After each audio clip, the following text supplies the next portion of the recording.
오늘 우리에게 주시는 말씀은 창세기 34장 18절에서 31절 말씀입니다.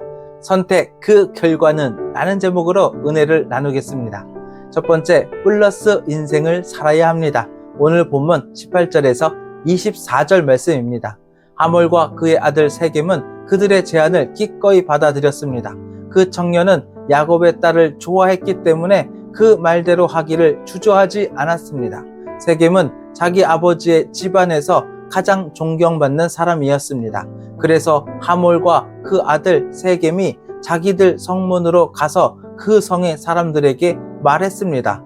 이 사람들은 우리에게 우호적인 사람들입니다. 그러니 그들이 이 땅에서 살면서 자유롭게 다니게 해줍시다.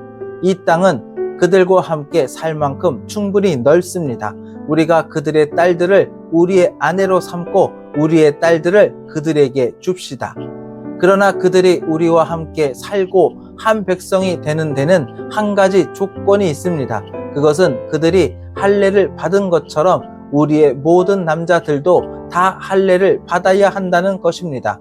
그러면 그들의 가축들과 그들의 재산과 그 밖의 모든 짐승들이 다 우리 것이 되지 않겠습니까? 그러니 우리가 그들의 뜻을 받아들여 그들이 우리와 함께 살도록 합시다. 성문에 나가 있던 모든 사람들이 하몰과 그 아들 세겜의 말을 들었습니다. 그 성의 모든 남자들이 다 할례를 받았습니다. 야곱의 아들들은 세겜과 하몰에게 조건을 내걸었습니다. 성읍에 있는 모든 남자들이 할례를 받아야 한다는 것입니다. 그러면 서로 가족이 되어 함께 살 수 있다고 말했습니다. 하몰과 세겜은 조건을 받아들였고 성읍의 사람들에게도 할례를 받도록 설득했습니다. 중요한 것은 할례의 신앙적 의미를 생각하지 않고 제안하고 받아들였습니다.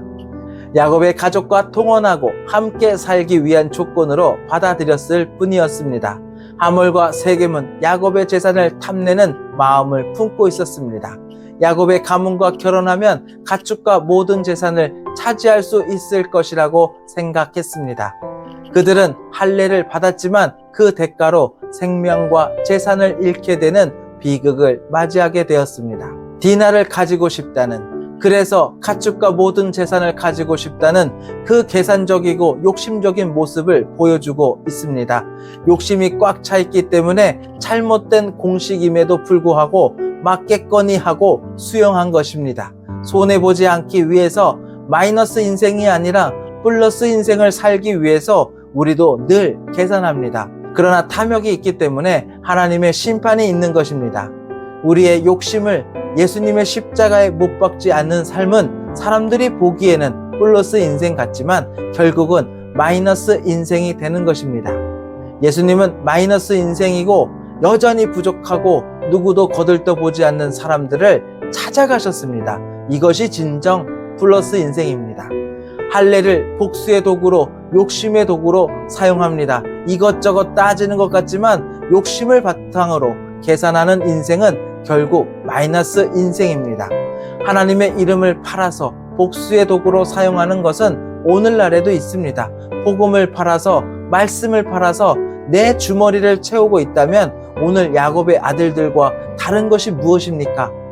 복음만 전한다고 하나님 영광이 나타나는 것입니까? 복음을 전하면서 정말 누구의 이름이 나타나고 있습니까? 우리는 복음 앞에서 정직함을 잃어버리면 안 되는 것입니다. 복음은 보험 상품이 아닙니다. 복음은 내 욕심을 채우기 위한 것이 아닙니다. 하나님 안에서 정직한 삶, 이중적이지 않은 삶으로 주님을 따라가며 주님이 원하시는 모습대로 살아가시기를 바랍니다. 두 번째, 원수 갚는 것은 하나님께 있는 것입니다. 오늘 본문 25절에서 29절 말씀입니다. 3일 후 그들이 상처가 나서 아픔을 겪고 있을 때 야곱의 두 아들이자 디나의 오빠인 시므온과 레이가 각자 칼을 빼들고 평온한 그 성을 습격해서 모든 남자들을 다 죽여버렸습니다. 그들은 하몰과 그 아들 세겜을 칼로 죽였습니다. 그리고 세겜의 집에서 디나를 데리고 나왔습니다.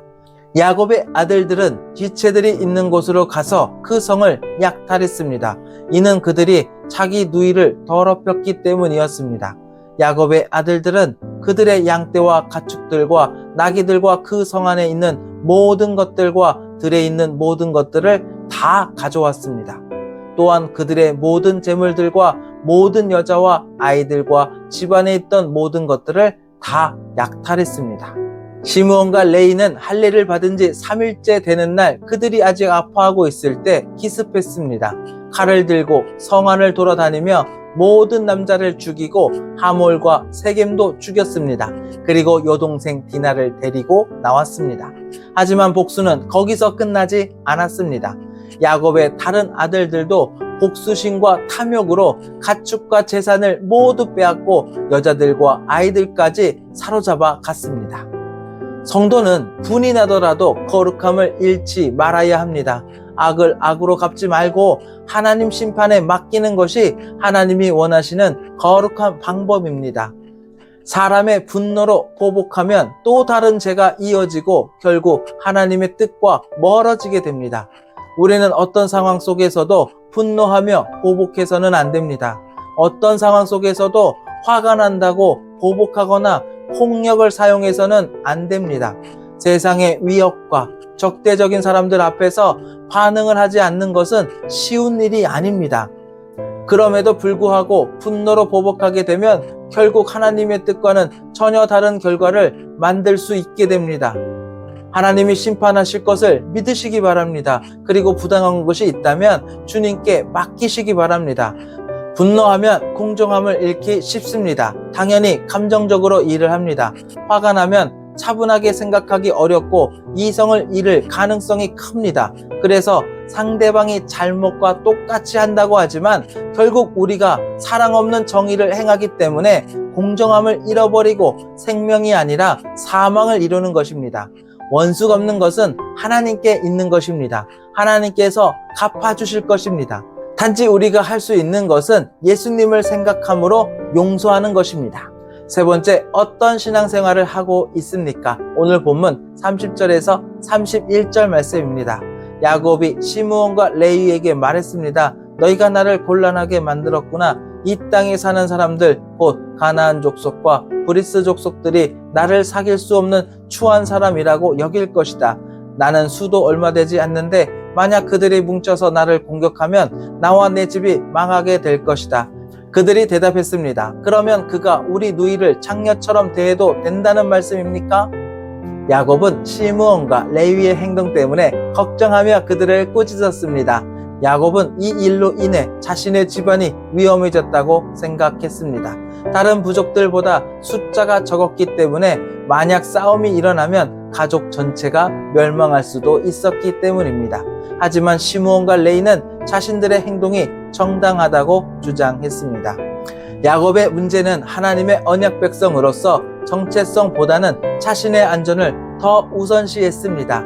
아들들이 할례라는 거룩한 언약의 상징을 악용한 것에 대해 심각하게 생각하지도 않았고 오직 자신의 가족이 공격받을 위험만 걱정했습니다. 그리고 딸 디나가 가나안 족속과 결혼할 뻔한 일에 관심이 없었습니다. 야곱은 세상과 구별되지도 못했고 혼합주의 삶을 살았던 것입니다. 세상의 공중권세 잡은 사단은 우리의 정체성을 잃어버리게 하고 신앙을 잃어버리게 해서 시간이 지나가면 갈수록 흔적도 없이 하나님 백성이라는 정체성을 흔적도 없이 사라지게 하는 방법을 사용합니다. 그래서 결국 종교 혼합주의를 만들어 버립니다. 진짜 무서운 것입니다. 또 시므온과 레위의 문제는 복수심에 사로잡혀 지나치게 잔인한 행동을 했습니다. 그리고 하나님의 백성으로서 거룩함을 지켜야 할 책임이 있음에도 불구하고 할례라는 거룩한 언약을 복수의 도구로 삼아 버렸습니다. 그리고 하나님의 뜻보다 자신의 감정과 정의를 앞세웠습니다. 하나님 앞에 기도하면서 생각을 하고 물어가면서 진행했어야 했습니다. 지금 내가 화가 난다고, 내가 속상하다고, 내가 우울하다고, 다 끝났다고 절망적으로 감정에 따라서 어떤 결정을 하고 행동을 했다면 반드시 위기가 오고 반드시 후회하게 되는 것입니다. 나는 야곱의 신앙생활을 하고 있습니까? 아니면 야곱의 아들들의 신앙생활을 하고 있습니까? 기도드리겠습니다. 살아계신 하나님 아버지, 정직한 삶, 이중적이지 않은 삶으로 주님을 따라가며 주님이 원하시는 모습대로 살아갈 수 있도록 인도하여 주시옵소서. 분이 나더라도 거룩함을 잃지 않고 악을 악으로 갚지 말고 하나님의 심판에 맡길 수 있도록 역사하여 주시옵소서. 하나님 백성의 정체성을 잃어버리지 않도록 도와주시옵소서. 감정적으로 신앙생활을 하지 않고 하나님 앞에 기도하면서 생각을 하고 물어가면서 일을 진행할 수 있도록 인도하여 주시옵소서. 예수님의 이름으로 기도드립니다. 아멘.